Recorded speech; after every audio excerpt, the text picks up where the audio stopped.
जय माई की, नमो नारायण, जय गंगा मैया की। विषय विषयों पर आधारित होता है और जीवन भी विषयों पर आधारित होता है।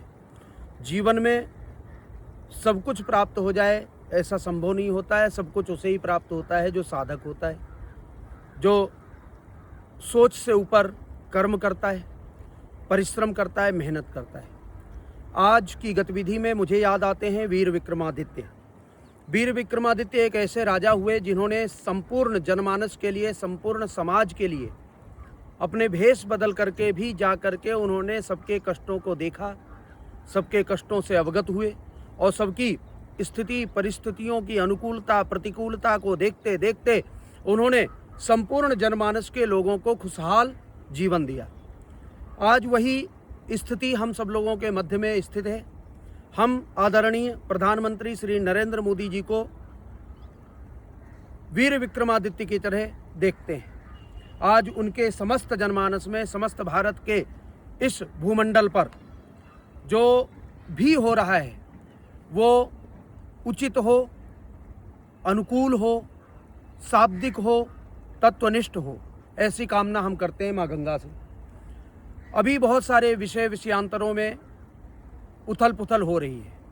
देश की गतिविधि में भूचाल सा आ पड़ा है। समस्त जनमानस के लोग एक धिष्ट ना होकर के अनेक मार्गों पर भागने के लिए आतुर हो रहे हैं। एक गतिविधि को देखें तो उसमें पता लगता है कि हमारे भारतवर्ष पर कितने कुठाराघात करने के लिए लोग अग्रसर हैं, आग्रही है, चाहते हैं कि किसी प्रकार से विखंडन हो, किसी प्रकार से परंपरा इनकी खराब हो और इनके समूल रूप से इनको नष्ट कर दिया जाए। भारतीय सभ्यता को नष्ट कर दिया जाए, भारतीय परंपरा को नष्ट कर दिया जाए, भारतीय परिवेश को नष्ट कर दिया जाए। गंगा, यमुना इत्यादि जितनी हमारी माता रूपी गाय, माता रूपी जितनी भी देवियां हैं, इनको धूमिल कर दिया जाए, इनके अस्मिता पर लांछन लगा दिया जाए। ऐसी भावना से युक्त लोग पता नहीं किन किन प्रकार की भांति भांति चर्चाएं करते हुए विखंडन रूपी फैला रहे हैं। आदरणीय प्रधानमंत्री श्री नरेंद्र मोदी जी से मेरा सानुग्रह है, निवेदन है, प्रार्थना है कि वीर विक्रमादित्य की तरह एक बार इस भूमंडल पर उतर करके देखिए। जो वास्तविक रूप से परेशान है, जो वास्तविक रूप से अधिकारी है, उसको आप आगे बढ़ाइए, उसको आगे ले जाइए। मैं देख रहा हूँ बहुत भांति भांति प्रकार के वीडियो आ रहे हैं, भांति भांति प्रकार से लोग चिल्ला रहे हैं। कुछ संकलन आते हैं, कुछ शाब्दिक तत्व आते हैं, कुछ विवेचन आते हैं। उनमें सब में कभी कोई मुद्दा उत्पन्न होता है, जातियों को बांटने का प्रयोजन चल रहा है। जाति आपका ये मंतव्य है और हम सभी लोगों का मंतव्य है। हिंदू, सनातनी, भारतीय वही कहलाएगा जो इस धोती को, इस कुर्ते को धारण करेगा। जिसने जीवन में कभी कुर्ता धोती धारण नहीं की, जिसने माथे पर तिलक नहीं लगाया, वो अपने आप को भारतीय परंपराओं से कैसे परिणित करेगा? वो अपने आप को भारतीय नहीं कहेगा। जिनकी पोशाक ही, जिनका परिधान ही विदेशी है, वो हम सब लोगों को अच्छे चेहरे कैसे देख पाएंगे? कैसे मुस्कुरा पाएंगे? हम सब लोग मुस्कुराते हुए वो लोग नहीं देख सकते जिन्होंने हमें गुलाम बनाया। पूर्व में जिन्होंने हमें गुलाम बनाया है, जिन आपराधिक लोगों ने, अत्याचारी, दुराचारी, पापाचारी लोगों ने हमें गुलाम बनाया है, वो कभी नहीं चाहेंगे कि भारतीय सभ्यता आगे आए, हिंदुत्व आगे आए, सनातन आगे आए और परंपरा आगे आए, प्रणाली आगे आए, संस्कृत आगे आए, वेद आगे आए, उपनिषद आगे आए और भारतीय इतिहास आगे आए। तो कभी नहीं चाहेंगे हम उनके नीचे ना दबें।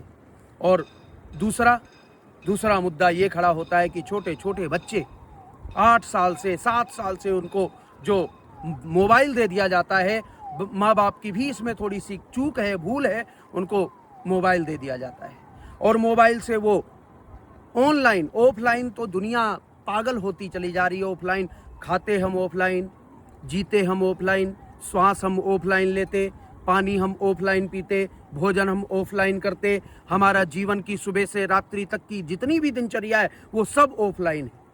फिर हम जान क्यों गंवा रहे हैं ऑनलाइन पर? क्यों मर रहे हैं ऑनलाइन पर? हमारे देश के युवा, हमारे देश के बच्चे ऑनलाइन पर क्यों मर रहे हैं? क्या उनके अंदर इतनी, माँ बाप के अंदर इतनी बुद्धि नहीं है? जो तुमने जीवन ऑफलाइन करके जिया है, तुम्हारे समय में कौन सा मोबाइल होता था, तुम्हारे समय में कौन सा नेट और लैपटॉप होता था, तुमने जीवन जिया है ना, कितना कष्टकारी जीवन जिया होगा। आज तो मुझे लगता है कोई भी अपने बच्चों को पीटता भी नहीं। एक समय होता था आप सब लोगों के ज़माने में, अगर जो पेड़ पर चढ़ गए तो उतारा नहीं जाता था, मारना शुरू कर दिया जाता था। स्कूल में कोई भी अगर जो गलती हो गई है तो टीचर पीट पीट करके बुरा हाल कर देते थे। वो भी समय आपने देखा है। आप अपने बच्चों पर कंट्रोल करिए, क्योंकि ये वर्तमान आपका है, भविष्य वो है। वर्तमान खराब हो जाएगा तो भविष्य कोई बदल नहीं सकता है। इसलिए माँ बाप, जितने भी आदरणीय माँ बाप हैं बच्चों के, वो सभी लोग ध्यान दें, वो अपने बच्चों को ऑनलाइन से बचाएं। और ऑनलाइन चल क्या रहा है, ऑनलाइन खेल क्या रहे हैं, जैसे 3 बच्चियों ने आत्महत्या की, खुदकुशी की, अन्य बच्चे हैं खुदकुशी कर रहे हैं या मर रहे हैं, या उनका आत्मबल कमजोर हो रहा है। आत्मबल कमजोर उस व्यक्ति का जरूर हो जाएगा जो निरंतर आधा घंटा 1 घंटा तक मोबाइल देखता रहेगा। जहां भी नजरें टिकी, नजरें तो बंद करके, भगवान कहते हैं, सनातन कहता है, आंख बंद करके ध्यान करो, अपने अंदर घुसो। लेकिन हम आंख खोल करके मोबाइल में घुसते चले जा रहे हैं। हर दूसरी तीसरी रील अश्लीलता परोसती, हर तीसरी चौथी रील गंदे शब्दों का व्याख्यान परोसती, और उस व्याख्यान में हम अटल जीवन कहते हैं, हम सब सीख रहे हैं। हमारे बच्चे ऑनलाइन मोबाइल चला रहा है, लैपटॉप खोल लेता है, सब कुछ देख रहा है, सब कुछ जान रहा है, पूरा वही जानकार हो गया है। बाकी सब लोग पागल हैं क्या?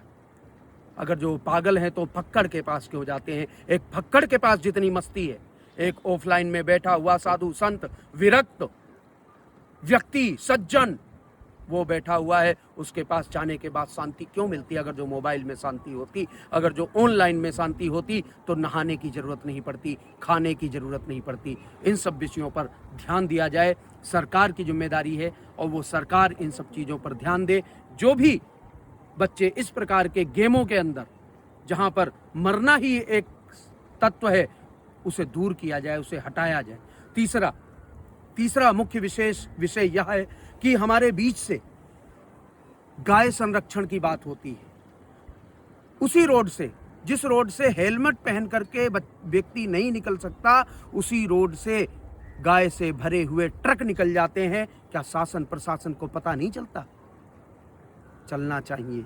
मेरा निवेदन है, गौ संरक्षण के लिए एक भी सिपाही, एक भी पुलिस वाला और एक भी सुरक्षा कर्मी, अगर जो उनकी दृष्टि पड़ती है, तो जैसे हेलमेट वाले व्यक्ति को और गाड़ी के कागज पूरे ना होने वाले व्यक्ति को दूर से ही पकड़ लिया जाता है, ऐसे ही ट्रक भरे हुए को भरते समय पकड़ लिया जाए। जिस दिन से ऐसा होना प्रारंभ हो जाएगा, निश्चित रूप से गौ संरक्षण शुरू हो जाएगा, वास्तविकता में गौ संरक्षण शुरू हो जाएगा। अब हम गाय की बात से हटें तो दूसरा विषय अभी बहुत तेजी से चल रहा है कि अपहरण।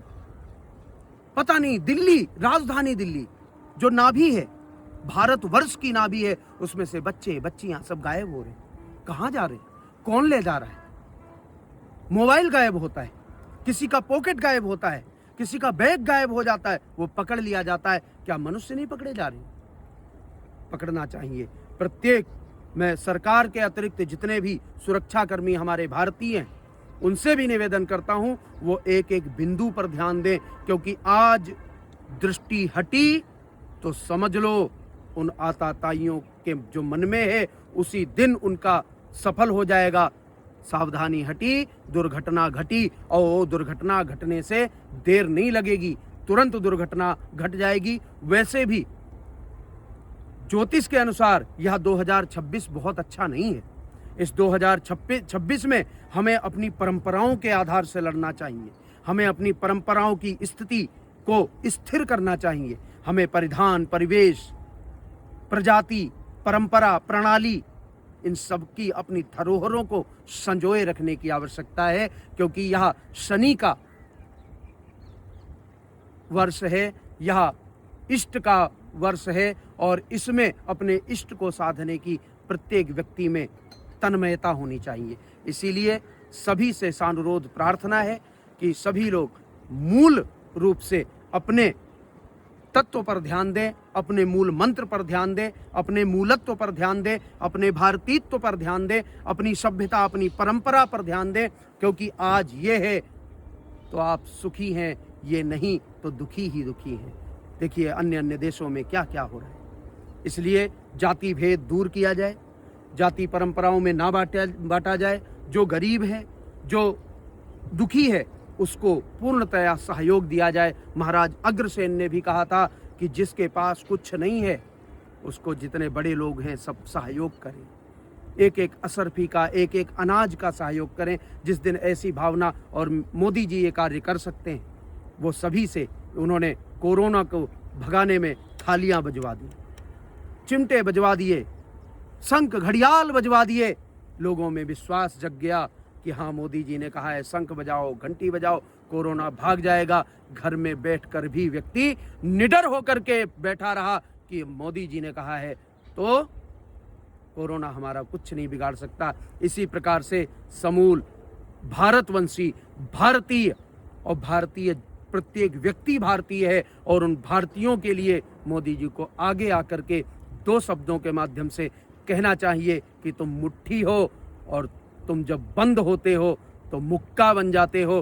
किसी ने तुम्हारी तरफ देखने की आवश्यकता की तो उस मुक्के के द्वारा तुम्हें भस्म कर दिया जाएगा। क्योंकि मेरे भारत में महादेव बसते हैं, मेरे भारत में भगवान श्री राम बसते हैं, मेरे भारत में सप्त ऋषि बसते हैं, मेरे भारत में समुद्र आदि, चंद्र, सूर्य, सभी देवता बसते हैं, जो नित्य निरंतर सुबह से रात्रि तक कल्याण के बारे में सोचते हैं और कल्याण करते हैं। हर हर गंगे, हर हर महादेव, जय माई।